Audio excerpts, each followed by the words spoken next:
Assalamualaikum warahmatullahi wabarakatuh. Aga Kareba pemirsa, senang sekali berjumpa lagi di seputar iNews Sulsel edisi hari ini. Sejumlah informasi menarik akan kami hadirkan untuk Anda, di antaranya.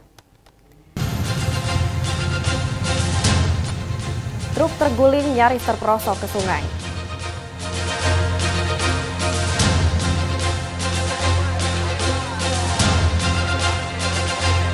Unjuk rasa mengawal putusan Mahkamah Konstitusi berlangsung ricuh.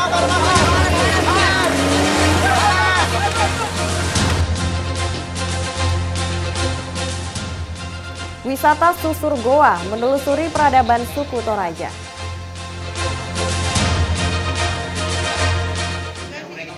Bersama Setis Naulia dan berikut seputar iNews Sulsel selengkapnya.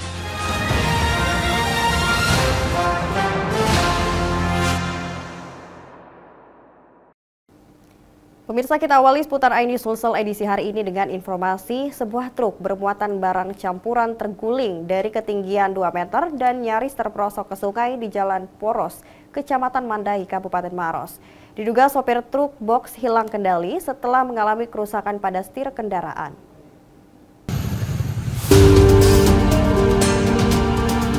Seperti inilah kondisi truk box dengan nomor polisi DD 8176AZ. Sesaat setelah mengalami kecelakaan tunggal di Jalan Poros, Kecamatan Mandai, Kabupaten Maros, Sulawesi Selatan.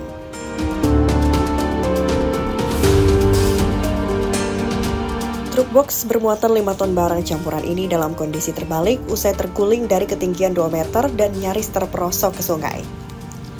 Diduga pengemudi truk box hilang kendali setelah mengalami kerusakan pada setir kendaraan saat melintas di jalan. Kejadian ini bermula saat truk yang dikemudikan Herman, pria berusia 50 tahun, bergerak dari kota Makassar hendak menuju Kabupaten Bone. Namun saat melintas di lokasi, tepatnya di area jembatan Batang AC, truk tiba-tiba mengalami masalah pada setir kendaraan hingga oleng ke kiri dan terguling dari ketinggian 2 meter. Beruntung pengemudi dan kernet berhasil selamat dan hanya mengalami luka ringan. Namun barang campuran yang ada di dalam truk box berhamburan keluar setelah bagian atap truk rusak akibat benturan saat truk terbalik. Setirnya tiba-tiba terkancing, tidak mau dibelok kanan, jadi sudah panik. Bagaimana putarannya? Terpaksa lari minggir ya, terus terperosok di bawah. Untung-untung ada di material kayak begini Pak, dia yang tahan jadi tidak langsung ke sungai. Begitu. Tertahan pembatas jalan Pak ya? Ini sama material yang sudah dibongkar, kata tumpuk di sana. Jadi itu yang tahan yang ini jadi jatuh ke sungai.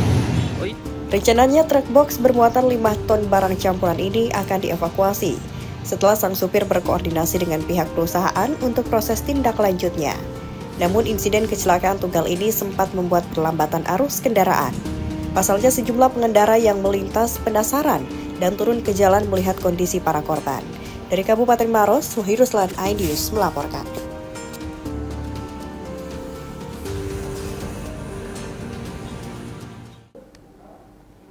Unjuk rasa mengawal putusan Mahkamah Konstitusi dan menolak revisi Undang-Undang tentang pemilihan kepala daerah di Kabupaten Maros berlangsung ricuh.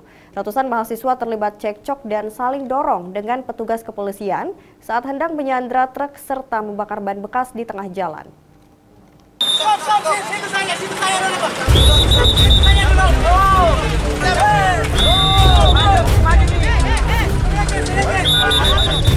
Kericuhan ini terjadi saat ratusan mahasiswa yang tergabung dalam aliansi Gerakan Rakyat Buta Salewangang hendak menyandra sebuah truk yang rencananya akan dijadikan panggung orasi di Jalan Poros, Kecamatan Turikale, Kabupaten Maros. Namun aksi tersebut berhasil dihadang oleh petugas, hingga membuat para pendemo yang kesal kemudian memukul dan menendang truk tersebut yang berupaya memutar arah kabur meninggalkan lokasi. Tidak terima dihadang oleh petugas, para pendemo ini kemudian melanjutkan aksinya dengan membakar ban bekas di tengah jalan yang merupakan jalur Trans Sulawesi, sehingga saling dorong dan tarik ban bekas tak terhindarkan hingga ban bekas tersebut nyaris membakar petugas.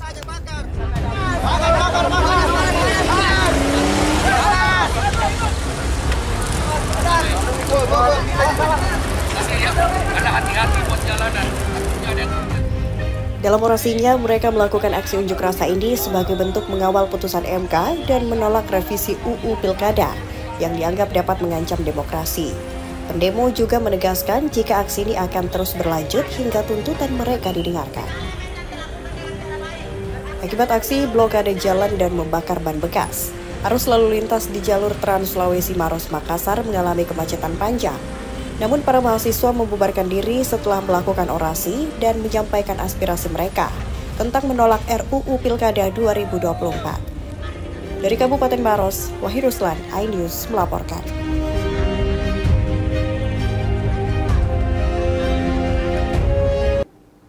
Sementara itu, pemirsa, ricuh markas Polres Jeneponto diserang oleh massa. Polisi dan massa terlibat bentrok hingga saling pukul. Aksi ini merupakan simulasi pengamanan Pilkada 2024.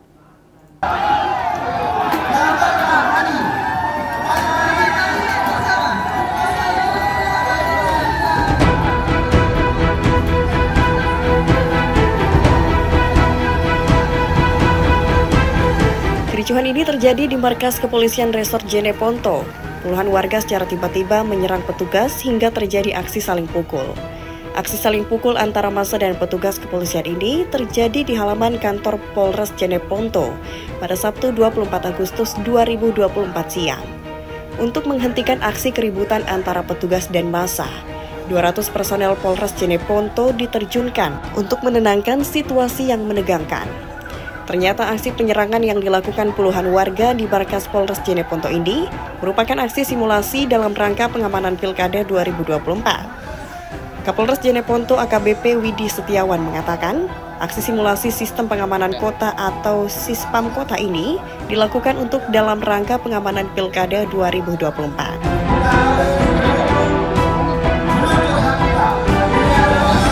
Siang hari ini kita melaksanakan kegiatan simulasi Sispam kota dalam rangka tahapan pemilu kada khususnya bupati dan wakil bupati. Dalam simulasi ini, Kapolres Jeneponto AKBP Widi Setiawan mengimbau kepada seluruh pihak agar tetap waspada terhadap informasi hoaks dan politik uang guna terwujudnya Pilkada 2024 menjadi aman dan damai. Dari Jeneponto, Sulaiman Dai, iNews melaporkan. Pemirsa, Wali Kota Makassar dan Ketua TPPKK Kota Makassar menghadiri malam puncak HUT RI ke-79 yang bertajuk UMKM Fest yang diselenggarakan di Kecamatan Mamajang. Acara ini juga menghadirkan UMKM dari 13 kelurahan.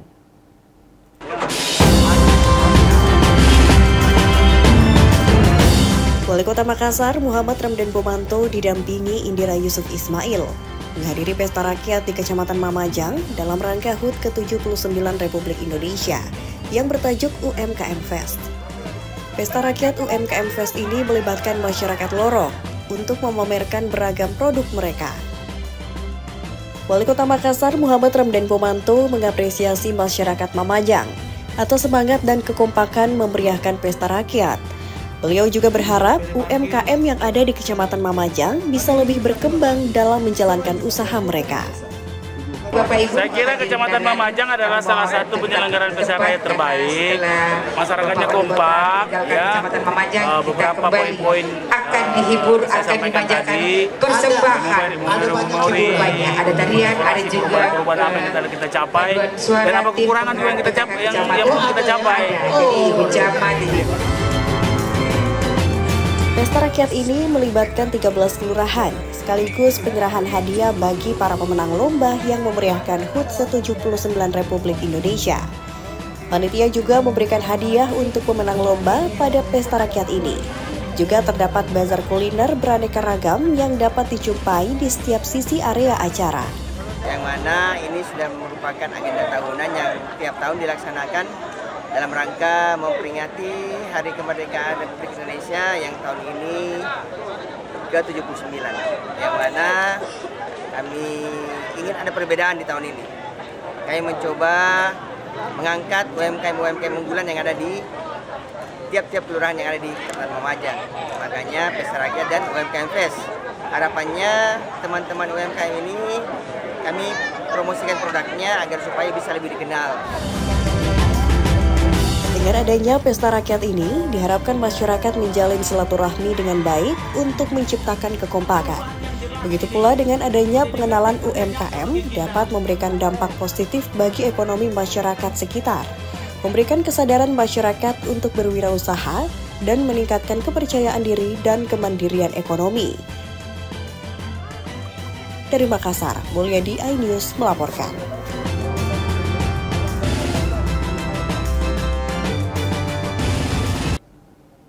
Pemirsa, untuk membangun karakter generasi muda di tengah dampak negatif kecerdasan buatan atau AI, salah satunya dengan penguatan keimanan. Melalui pesantren berbasis offline dalam menyambut mahasiswa baru dapat membentuk karakter, menanamkan ketakwaan sebelum memperoleh ilmu pengetahuan. Hari bagi yang mampu, mahasiswa baru angkatan Tantangan di era kecerdasan buatan sangat mempengaruhi pembentukan karakter manusia. Untuk menghadapi dampak negatif dari kecerdasan buatan atau AI, Universitas Muslim Indonesia kembali melaksanakan pesantren berbasis offline setelah pandemi COVID-19 3 tahun terakhir. Ribuan mahasiswa baru angkatan 2024 dari berbagai fakultas mengikuti pesantren mahasiswa Darul Muhlisin, Padang Lampe, Kabupaten Pangkep. Pekan pesantren ini merupakan tradisi UMI dalam menyambut mahasiswa baru sebagai pengganti ospek yang syarat perpeloncoan. Mahasiswa disambut dengan model kegiatan pendidikan moral berbasis pesantren untuk membangun karakter sebelum menerima ilmu pengetahuan. Dibentuk karakternya. Karakternya itu arahnya pada bagaimana agar mereka punya kecerdasan batiniah, kecerdasan imaniah, kecerdasan yang tidak hanya kecerdasan secara akademik. Hari dilaksanakan ibadah diantaranya dengan zikir, kemudian sholat Jumat, dan pada hari terakhir dilaksanakan dengan baiat.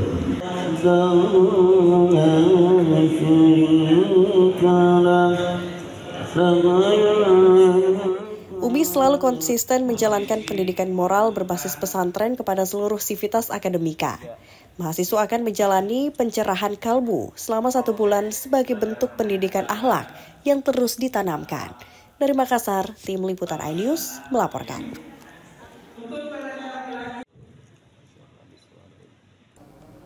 Kami akan kembali pemirsa dengan informasi warga hebohkan beredarnya video mesra pejabat Dinas Pendidikan. Informasi selengkapnya tetaplah bersama kami.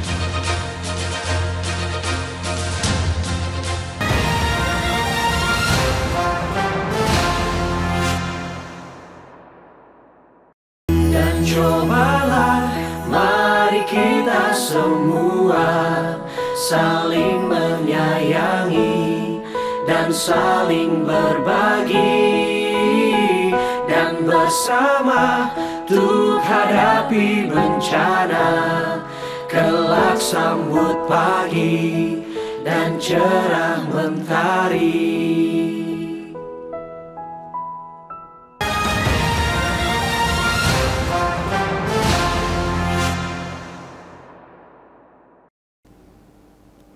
Terima kasih Anda kembali bersama kami di seputar iNews Sulsel. Pemirsa, warga Kabupaten Jombang, Jawa Timur dihebohkan dengan beredarnya video pejabat Dinas Pendidikan yang diduga bermesraan dengan sekretarisnya di ruang kerjanya.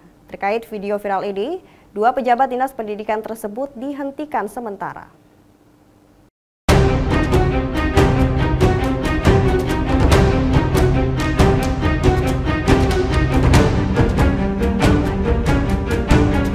Video bermesraan yang diduga dilakukan 2 pejabat Dinas Pendidikan Kabupaten Jombang gegerkan media sosial. Dalam rekaman CCTV, sejoli yang mengenakan seragam dinas asyik berduaan di ruang kerja. Kedua pejabat ini berdalih hanya berdiskusi dan tidak berbuat mesum. PJ Bupati Jombang Teguh Narutomo memberhentikan sementara kedua pejabat Dinas Pendidikan Kebudayaan tersebut.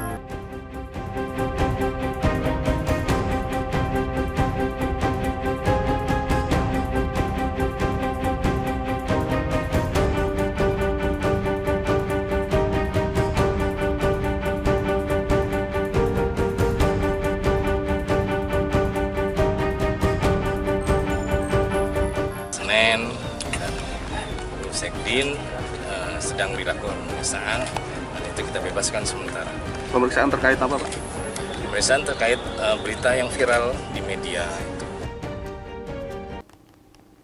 Pemirsa, aksi pencurian terekam CCTV pada sebuah kedai kopi di Kota Makassar. Situasi sepi membuat pelaku leluasa masuk ke dalam kedai hingga langsung mengambil uang tunai di mesin kasir. Penjaga kafe yang menyadari pencurian tersebut sempat mengejar pelaku ke jalan raya.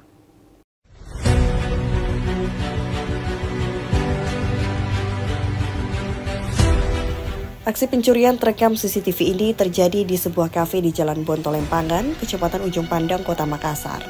Pelaku yang melihat situasi sepi dengan leluasa masuk ke dalam kedai kopi yang ditinggalkan oleh penjaganya ke bagian dapur belakang. Tidak butuh waktu lama, pelaku langsung menggasak uang tunai di mesin kasir kedai kopi tersebut lalu kabur. Penjaga kedai yang datang dari belakang melihat gerak-gerik pelaku mencurigakan langsung mengejar pelaku.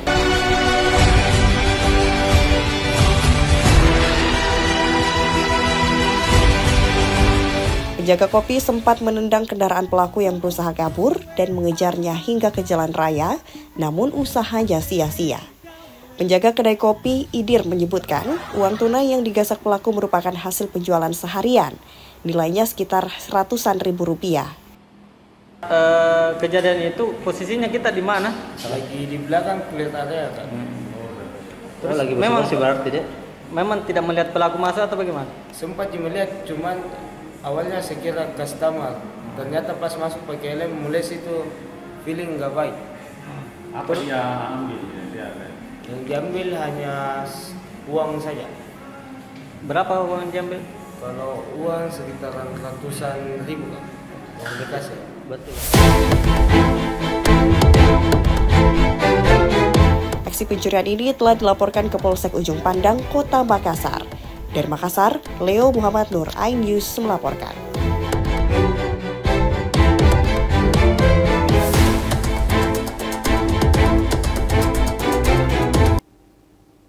Beralih ke informasi lain, pemirsa, seorang wanita lanjut usia ditemukan tewas membusuk di dalam rumahnya di Kabupaten Goa. Tewasnya lansia tersebut membuat heboh warga sekitar. Diduga korban tewas sejak 3 hari yang lalu.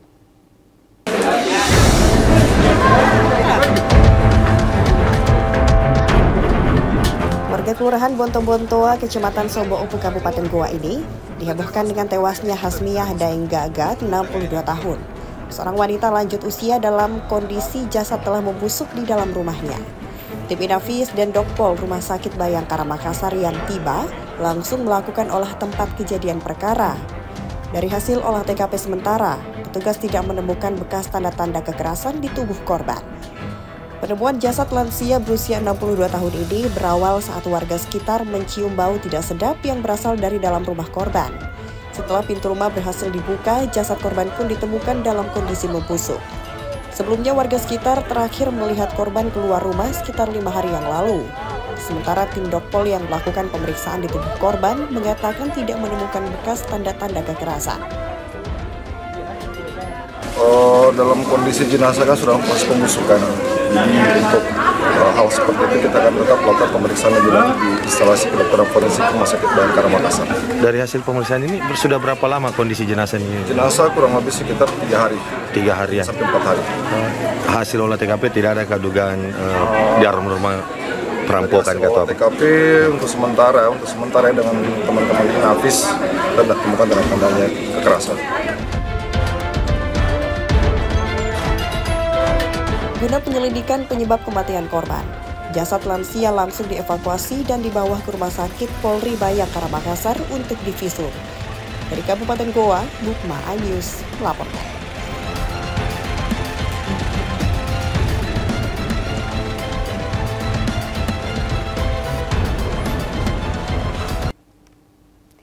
Pemirsa, memeriahkan hari ulang tahun kemerdekaan yang ke-79 Republik Indonesia. 35 tim bersaing meraih juara dalam kompetisi futsal PLN Mobile 2024. Persaingan ketat terjadi di babak penyisihan grup. Pasalnya semua tim mempersiapkan materi pemain yang lebih baik.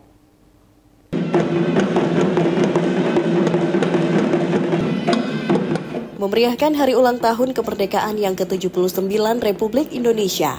35 tim dari pemerintahan, badan usaha milik negara dan daerah, serta swasta mengikuti kompetisi PLN Mobile Futsal Competition tahun 2024. Kompetisi yang digelar untuk ketiga kalinya di Goro Arena Futsal ini dibuka oleh General Manager PLN Unit Induk Daerah Sulsel Rabar Budiono dengan peletakan bola dan penyerahan sertifikat kepada perwakilan tim peserta.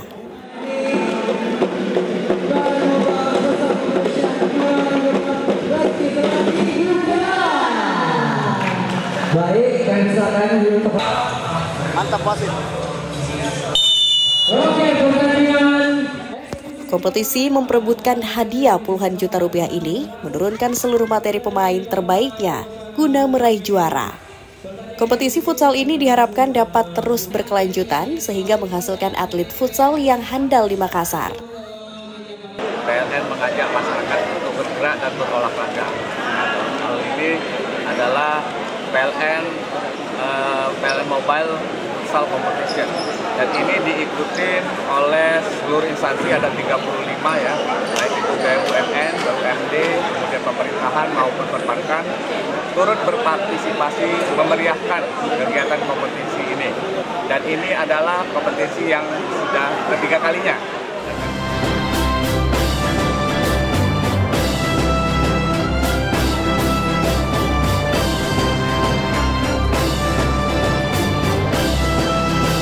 Acara ini merupakan wujud komitmen PLN dalam mengkampanyekan penggunaan energi baru terbarukan melalui pembelian Renewable Energy Certificate. Kompetisi ini juga mendapat apresiasi KONI dan Asosiasi Futsal Provinsi atau AFP Sulsel yang akan mengirimkan tim futsal berlaga di Pekan Olahraga Nasional atau PON ke-21 Aceh Sumut dengan menargetkan medali emas. Dari Makassar, tim Liputan iNews melaporkan.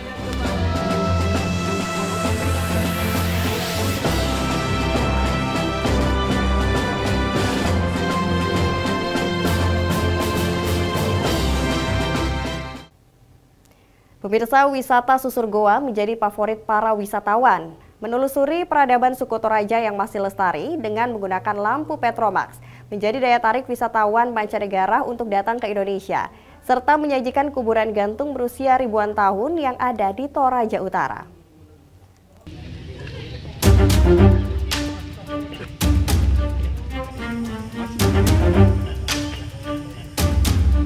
Toraja tidak hanya dikenal dengan wisata budaya dan alamnya.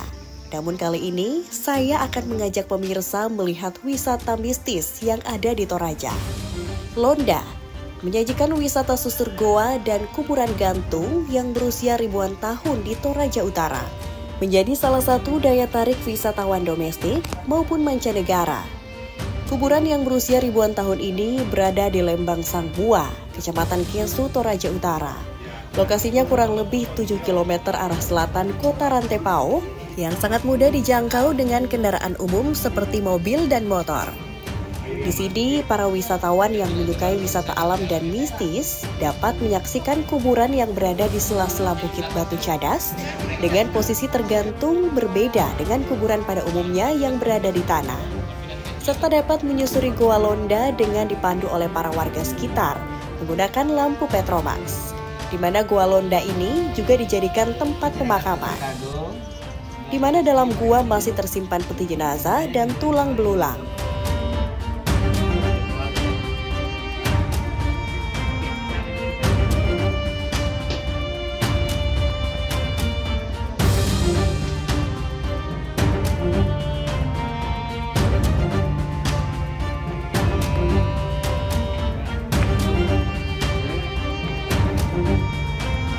Selain itu, wisatawan juga dapat melihat puluhan patung tahu-tahu yang dibuat menyerupai manusia untuk para bangsawan yang dikuburkan di tempat ini. Hingga tengkorak yang terpampang jelas di depan mata para pengunjung. Bahkan puluhan peti jenazah yang bertumpuk saling tindih juga bisa dilihat di tempat ini yang tidak ada di tempat lain di Indonesia. Tidak hanya itu saja. Di sini, para wisatawan tidak sedikit dari mereka yang mengabadikan momen dan bersuah foto.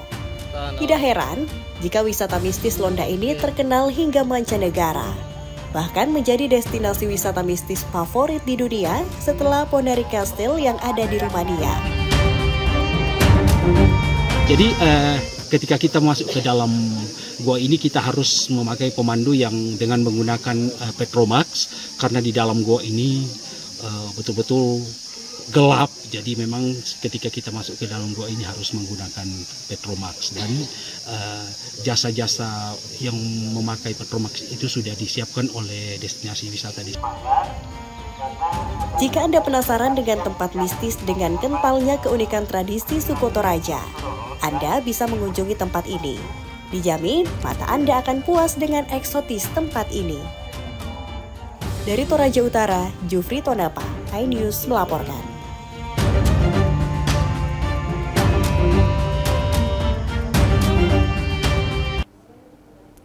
Pemirsa, informasi tadi sekaligus menutup perjumpaan kita dalam seputar iNews Sulsel edisi hari ini. Terima kasih atas perhatian Anda. Saya Tisna Aulia beserta seluruh kerabat kerja yang bertugas pamit. Wassalamualaikum warahmatullahi wabarakatuh dan sampai jumpa.